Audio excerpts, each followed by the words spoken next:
Respected viewers, YouTube viewers, today చాలా మంది అడుగుతున్నటువంటి ఒక అద్భుతమైనటువంటి విషయాన్ని ఈరోజు మీకు చెప్పబోతున్నాను. చాలా మంది అడుగుతున్నారు, బ్యాంకులు సొసైటీలు ఆ రెండింటికి తేడా ఏంటి సార్ అన్నాడు. సొసైటీ అనేది మహాత్మా గాంధీ ఉన్న కాలం కంటే ముందరుంది. అంటే 1942లో ఈ యొక్క సొసైటీ అనేది ఉంది.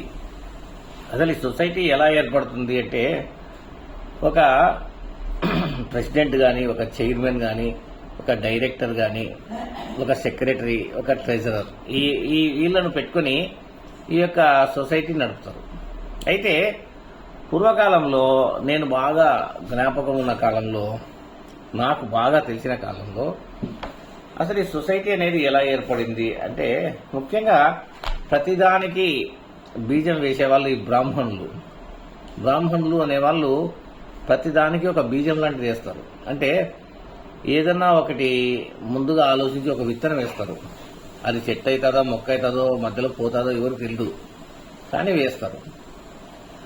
ఈ సందర్భంలో 1942 నుంచి 47 మధ్య కాలంలో మన మోహన్ దాస్ కరమ్చంద్ గాంధీ, అంటే మహాత్మా గాంధీ, ఈయన బారిస్టర్ చేయడం జరిగింది, అంటే లా చేయడం జరిగింది. ఈ సందర్భంలో ఆయన అనేక చట్టాలను తీసుకొని వచ్చినాడు. ఆయన తీసుకొచ్చిన చట్టాలు కొన్ని ఇంప్లిమెంట్ అయినాయి, కొన్ని ఇంప్లిమెంట్ కాలేదు. అయితే ఈయన సొసైటీలను ఏర్పాటు చేసుకుని తన యొక్క చెరక వృత్తులను, అంటే స్వయంగా నూలు చేసుకోవడము, ఆ నూలు బట్టలే ధరించడము ఈయన ప్రత్యేకతగా ఉండేది. అయితే ముఖ్యంగా మనం ఈరోజు మాట్లాడే అంశం ఏంటి అంటే, సొసైటీలు, బ్యాంకులు. బ్యాంకులు అనేవి ఎటువంటి పరిస్థితుల్లో కూడా చట్టబద్ధమైనవిగా బాగా సకాల ఒక కాల నిర్ణీతమైన కాలంలో పనిచేసుకుంటూ వెళ్తూ ఉంటాయి. వాటికి సంబంధించినటువంటి ప్రొసీజర్స్ కానీ, వాళ్ళకి సంబంధించినటువంటి ఇవన్నీ కూడా ఉంటాయి. అయితే సొసైటీలు అంటే ఏంటంటే, ఈ సొసైటీలు అనేవి ఈ కొంతమంది కలిసి ఏర్పాటు చేసుకునే దాన్ని సొసైటీస్ అంటారు.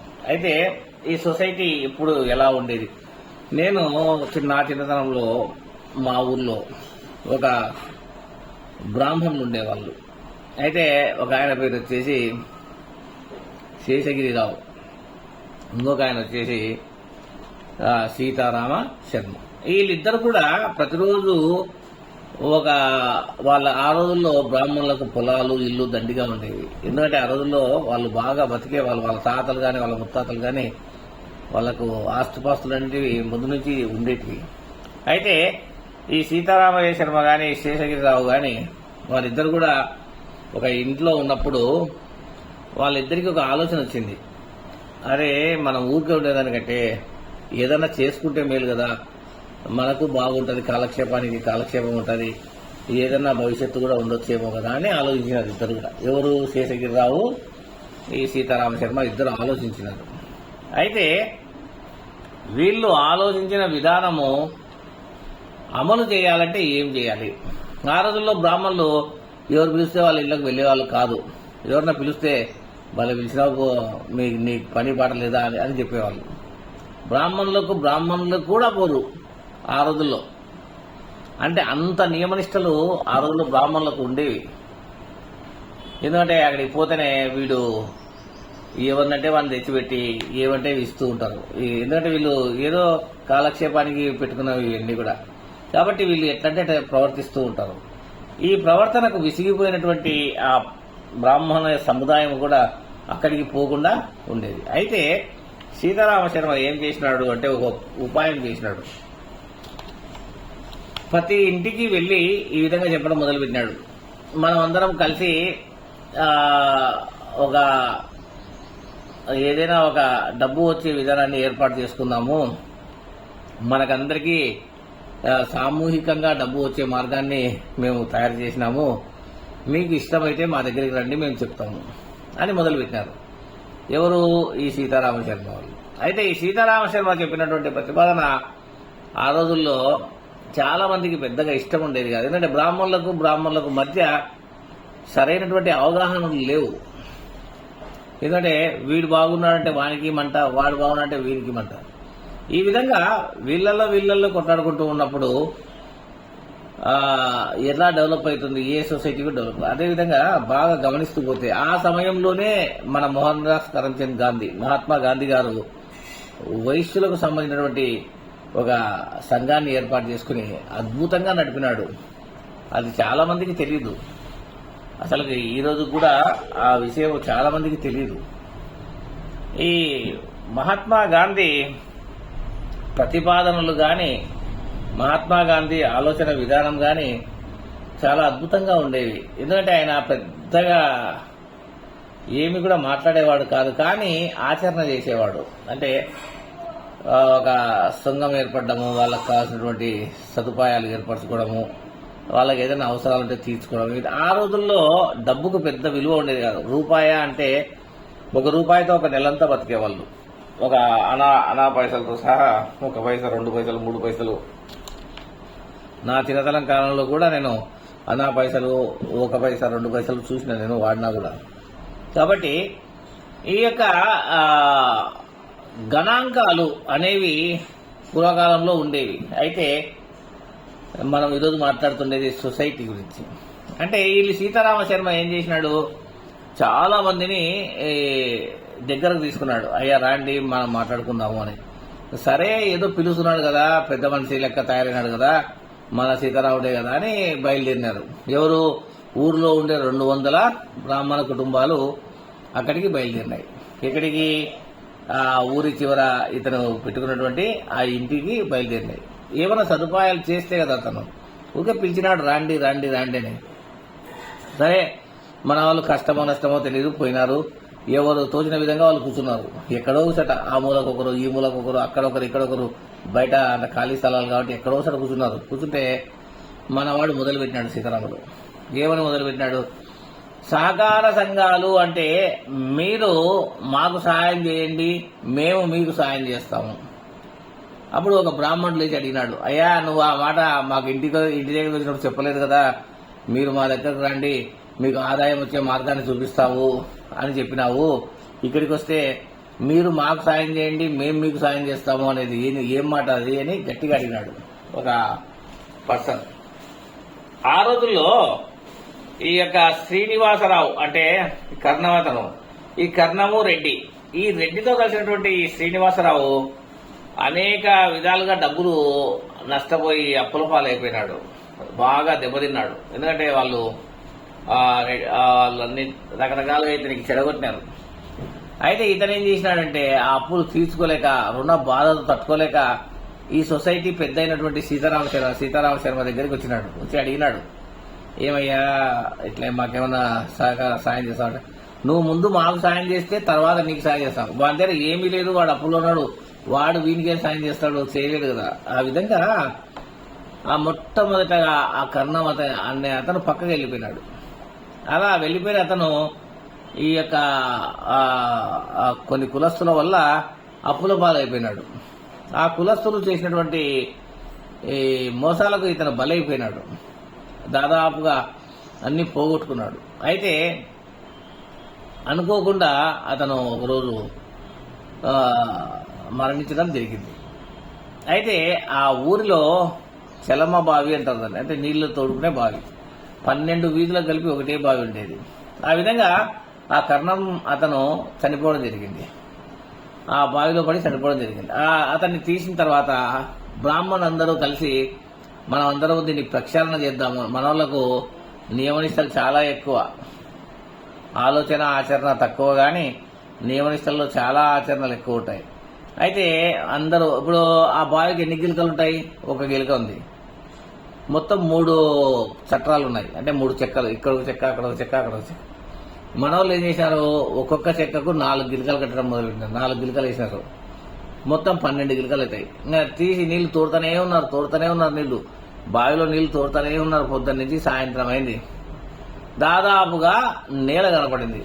అంటే నీళ్లు తోడి తోడి తోడి చివరకు నీళ్లు లేక ఒక దాన్ని ఏమంటారు, పూడు మట్టి కనపడేటప్పటికి మన వాళ్ళకు ఆనందం కలిగింది. అబ్బా కష్టపడినాము కదా అని. సరే వీళ్ళు కొందరు బావిలో దిగి ఇంకా శుభ్రం చేద్దాం అనుకున్నారు. ఎందుకంటే మనోడు ఒక పర్సన్ చనిపోయినాడు కాబట్టి ఆ బావినంతా శుభ్రం చేయాలి. వీళ్ళు ఎంత శ్రమ చేస్తున్నారు ఇక్కడ మనం చూడాల్సింది, వాళ్ళు చేసిన శ్రమను. ఎంత శ్రమ చేస్తున్నారు, నీళ్లు తోడుతూనే ఉన్నారు. ఆ నీళ్లు దాదాపు ఆ ఊర్లో ఉండే ప్రతి గ్రామ ప్రజలకు ఉపయోగపడతాయి. అన్ని నీళ్లు తోడేసినారు. అంటే దాదాపుగా ఉన్న నీళ్ళన్నీ తోడుతూనే ఉన్నారు. శ్రమ అలుపు ఏమీ లేకుండా, అంటే వాళ్ళకు పట్టుదల, మనం తోడేయాలని అలా తోడేసుకుంటూ పోతున్నప్పుడు చివరకు పూడు మిగిలింది. అంటే వృధా ప్రయాసతో వృధా శ్రమ చేస్తే వృధానే తప్ప ఏమీ రాదు అనేదానికి అతి పెద్ద ఉదాహరణ ఇది. ఎంతో పెద్ద కష్టపడుతున్నారు, ఏమీ రాలే. ఏమైనా వచ్చింటే కదా ఆ యొక్క మట్టిని తీసి మట్టిని బయటకు తీసుకొచ్చాడు. సార్ నేను మట్టిని అనుకున్నాను లోపలని. ఏ బావిలైనా మట్టే ఉంటుంది, నువ్వు ఏ నదిలో దుంకినా మట్టే ఉంటుంది, ఎక్కడ దుంకినా మట్టి అనేది కామన్గా ఉంటుంది, ఇసుక అనేది కామన్గా ఉంటుంది. సరే, ఈ విధంగా తోడి కష్టపడి దానికి మంత్రోచ్చారణ చేసి నాయన మేము పరిశుభ్రత చేసినాము, అయిపోయింది అని చెప్పేసి అందరూ కూడా కుంకుమాలు బొట్లు పెట్టి టెంకాయలు కొట్టి వెళ్ళిపోయినారు. మళ్ళీ పొద్దున్న లేస్తేనే మళ్ళీ అందరూ వచ్చేటప్పటికి నీళ్ళన్నీ వచ్చేసినాయి పైకి. ఏమైంది, బావి మళ్ళీ ఊట మొదలై మళ్ళీ పైకి వచ్చినాయి నీళ్ళు. మళ్ళీ అనుకున్నారు, అరే ఎట్లా మనం నిన్ననే కదా కష్టపడింది, మళ్ళా నీళ్ళు వచ్చేసినాయి అని అనుకున్నారు. అనుకుని ఊరుకుంటే పర్వాలే, మన వాళ్ళు మళ్ళా మొదలుపెట్టినారు. మళ్ళా 12 మంది రావడం, మళ్ళా తోడడం మొదలుపెట్టినారు. మళ్ళీ సాయంత్రానికి అయ్యేటప్పటికి మళ్ళా మట్టి పూడు మిగిలింది. సరే, యథా రాజా తథా ప్రజ, మనోళ్ళు చెప్తే మూర్ఖులు కాబట్టి వినరు. మళ్ళా ఆ మట్టిని తీసుకొని మా బిందెలకు తెలిచి ఏదో పెద్ద ఘనకార్యం చేసిన వాళ్ళ లెక్క దానికి ఒక బొట్టు పెట్టి మేము చాలా ఇది చేసాం. 3 రోజులు ప్రక్షాళన చేయాలన్నారు. ఒకరోజు అయిపోయింది, 3 రోజులు ప్రక్షాళన చేయాలా, అందుకోసమే 3 రోజులు నీళ్ళు వస్తాయని ముందే వాళ్ళు ఊహించి చెప్తున్నారు. అంటే వాళ్ళకు తెలియని అంశం ఏంటంటే బావిలో ఊట అన్ని తోడినా మళ్ళీ వస్తూనే ఉంటుంది, నిదానంగా నిండాలి కాబట్టి కొంత సమయంలో నిండుతుంది. రాత్రి అంతా ఖాళీగా ఉంది కదా, రాత్రి అంతా నిండుకుంటూ వస్తుంది. ఆ విషయం వాళ్ళు గ్రహించలేక ఆ విధంగా చేస్తూ ఉన్నారు. అయితే ఈ సీతారామ శర్మ అక్కడికి వచ్చినాడు 2వ రోజు. ఏమయ్యా పంతులారా మీరంతా, ఇంకా మనవాడు వేదాలు మొదలుపెట్టినారు. ఊ అనుకుంటా పెద్దగా గట్టిగా మంత్రాలు చదువుతున్నారు. ఏమబ్బా అంత గట్టిగా చదువుతున్నారు మీరు మంత్రాలు అంటే, మేము ప్రక్షాళన చేస్తాము, ఒక కర్ణమయ్య చనిపోయినాడు దీంట్లో బావిలో, మాకు చాలా అదిష్టం ఇది అని ఇది అని మొదలుపెట్టినారు. కానీ అప్పటికే ఆ చుట్టుపక్కల ఉండే గ్రామాల్లో ప్రజలకు, అంటే ఈ కులస్తులే కాదు వేరే కులస్తులు కూడా ఉన్నారు. వాళ్ళందరూ కూడా బిందెలు పట్టుకొని వచ్చినారు. ఏమయ్యా మాకు నీళ్ళు ఇస్తారా ఇయ్యరా మీరు, ఏంది మీ కథ, నిన్నంతా తోడినారు, సరే పోన్లే బాపనాయ కదా అని వదిలేసినాం. మళ్ళీ ఈ రోజు కూడా మొదలు పెట్టినారు. ఇలా తోడుకుంటూ పోతే మేము తాగేది, మేము చచ్చిపోతాం, ఆఖరకు నీళ్లు దొప్పిగా మేము చచ్చిపోతామని వీళ్ళు ఇతర కులస్తులు మొదలుపెట్టినారు. అయితే సీతారామ శర్మ ఏం చేసినాడు అంటే వీళ్ళకి చెప్పేసినాడు, అయ్యా మీరు వృద్ధాశ్రమ చేయొద్దండి, అందరూ తాగాల, అందరూ తినాలా, అందరూ బాగుండాలా, నాట్ ఓన్లీ మనమే కాదు అందరూ బాగుండాలని చెప్పినాడు. అయితే సరే, ఈ బ్రాహ్మణులు వినకుండా సాయంత్రం వరకు తోడినారు. ఆ రోజు కూడా గ్రామ ప్రజలకు నీళ్లు లేవు, అంటే 2 రోజులు నీళ్లు లేవు. ఒకరోజు నీళ్ళు లేకపోతేనే దిక్కు లేక చచ్చిపోతారు జనాలు, 2 రోజులు నీళ్ళు లేవు. ఇంకా మళ్ళా పోయేటప్పుడు ఏం చేసినారు, మళ్ళా మట్టిని పెట్టి టెంకాయ కొట్టి నమస్కారం చేసుకుని కుంకుమ బొట్లు పెట్టి మళ్ళీ ఇంటి వైపు అనుకున్నారు హాయిగా. ఎందుకు, కష్టం చేశారు కదా. ఇలా కష్టానికి ఏమన్నా డబ్బు వచ్చిందే, ఏమీ రాలే. వీళ్ళ శ్రమకి ఏమన్నా విలువ ఉందా, ఏమీ లేదు. వీళ్ళు ఊరంతా చెప్తున్నారు, మేము పొద్దున్న నుంచి రాత్రి వరకు ఎంతో కష్టపడినాము. అదేవిధంగా ఒక ఎస్సీ క్యాండిడేట్ పొద్దున్న నుంచి సాయంత్రం వరకు పొలంలో పనిచేసినాడు, ఒక 1000 రూపాయలు 500 చేతిలో పెట్టుకుని వచ్చినాడు. ఆ రోజుల్లో 100 రూపాయలు ఇచ్చినారు. ఆ రోజుల్లో రూపాయికే విలువ ఉంది. అతను ఒక 10 రూపాయలు సంపాదించినాడు. ఎవరు, ఆ ఎస్సీ క్యాండిడేట్. అతను అంటున్నాడు, నేను పొద్దున్న నుంచి సాయంత్రం వరకు శ్రమ చేస్తే నాకు 10 రూపాయలు వచ్చినాయి, నెలంతా జీతభత్యం వచ్చింది. మరి మీరు పొద్దున్న నుంచి సాయంత్రం వరకు ఏం చేసినారు అంటే, పొద్దున్న నుంచి సాయంత్రం వరకు పనిచేస్తున్నారు, 0 రూపాయలు, రూపాయి లేదు ఆదాయం. పని మాత్రం చేస్తున్నారు, 0 పని మాత్రం చేస్తూనే ఉన్నారు, డబ్బులు లేవు. అంటే ఈ విధంగా వృధా ప్రయాసగా వీళ్ళు చేస్తున్నారు. దాని యొక్క విలువ వీళ్ళు కనుక్కోలేకపోతున్నారు. అంటే సరే సాయంత్రం అయింది, మళ్ళా పొద్దున్న వచ్చినారు, మళ్ళీ నీళ్ళు వచ్చినాయి. ఇంకా మన వాళ్ళకు ఆలోచన వచ్చింది, ఏందబ్బా ఇట్లా 2 రోజులు అయిపోయి తోడుతున్నాం, మళ్ళీ 3 రోజులు కూడా నీళ్ళు వచ్చినాయి ఎట్లా అని. ఇంకా సరే ఈ రోజు ఒక్కరోజు తోడుదామని అనుకున్నాం. కానీ ఆ రోజు అప్పటికే ప్రజలు ఆగ్రహంతో ఊగుతున్నారు, ఏందిరా మీ కథ, ఏంది మీ కథ అని. వాళ్ళకి నీళ్లు ఉండాలి కదా తాగనికి. ఈ విధంగా 3వ రోజు వచ్చేటప్పటికి వీళ్ళు బిందెలు పట్టుకుని బిందెలు తీసుకుని వస్తా ఉన్నారు, వాళ్ళు కట్టెలు పట్టుకుని వస్తా ఉన్నారు. గ్రామ ప్రజలందరూ కూడా కట్టెలు పట్టుకుని వస్తా ఉన్నారు. ఈ విధంగా వీళ్ళు బావి దగ్గరకు వచ్చారు, వాళ్ళు బావి దగ్గరకు వచ్చారు.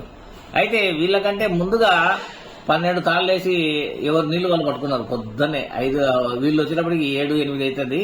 వాళ్ళు 4 గంటలకి వచ్చి అందరు నీళ్లు పట్టుకొని పోయినారు. వాళ్ళ కుటుంబాలకు కావాల్సిన నీళ్ళన్నీ పట్టుకొని పోయినారు. ఆ రోజు అదృష్టం ఏమంటే వాళ్ళు పట్టుకొని పోయినారు కాబట్టి ఆ రోజు నీళ్లు అయిపోయినాయి. ఆ రోజు దాదాపుగా మట్టి కనపడతా ఉంది. పాపం వాళ్ళు వీళ్ళకంటే వేగంతో పనిచేశారు. వీళ్ళు పొద్దునికి సాయంత్రం వరకు పనిచేస్తే నీళ్ళు అయిపోయినాయి. వాళ్ళు పొద్దున్నే 4 గంటలకు వచ్చి 5:30, 6 అయ్యేటప్పటికి నీళ్ళు అయిపోయినాయి.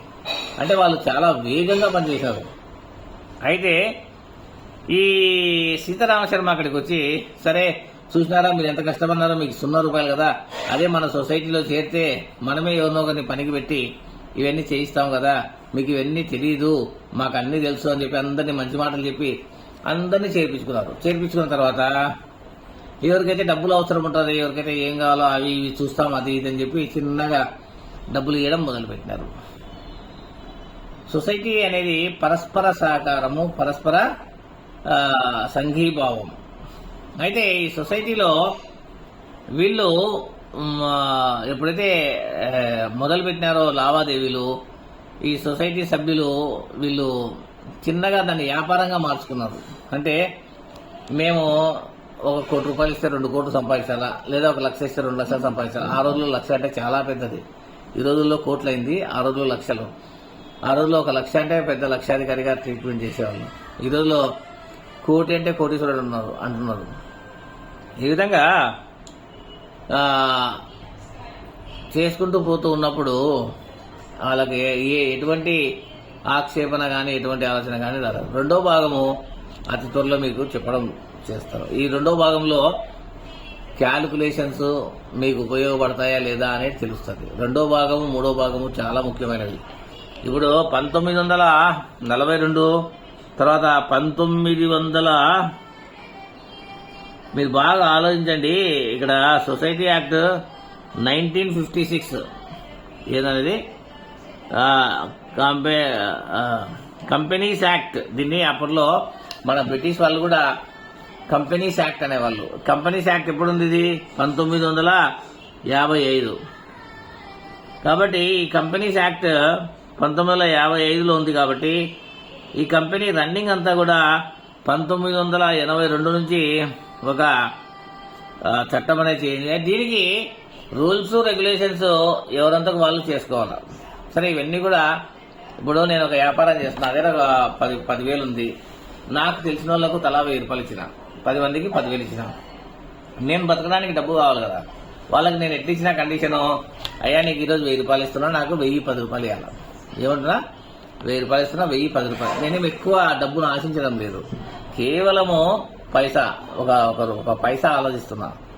అంటే నాకు ఆ పైసా వస్తే నాకేమవుతుంది? 1000 అవుతుంది. 10 మందికి ఇచ్చిన వాటి 10 10 10 10 × 10 100. కాబట్టి 10,000 ఒక 100 నా చేతికి వస్తుంది. ఆ 100 రూపాయలతో నేను నెలంతా హ్యాపీగా బతుకోగలను. 2వ భాగము 3వ భాగము అసలుకి సొసైటీస్ అనేటివి ఏంటివి, సొసైటీ యాక్ట్ అంటే ఏంది, సొసైటీలో రూల్స్ రెగ్యులేషన్స్ ఉంటాయా, సొసైటీలో డబ్బు కట్టకపోతే పోలీస్ స్టేషన్లకు కోర్టులకు ఈడుస్తారా, సొసైటీలో డబ్బులు కట్టకపోతే మనిషిని ఏం చేస్తారు, ఇవన్నీ కూడా చాలా ముఖ్యమైన విషయాలు. అతి త్వరలో ఇవన్నీ నేను మీకు తెలియజేస్తాను. Thank you very much. 2వ భాగాన్ని చూద్దాం.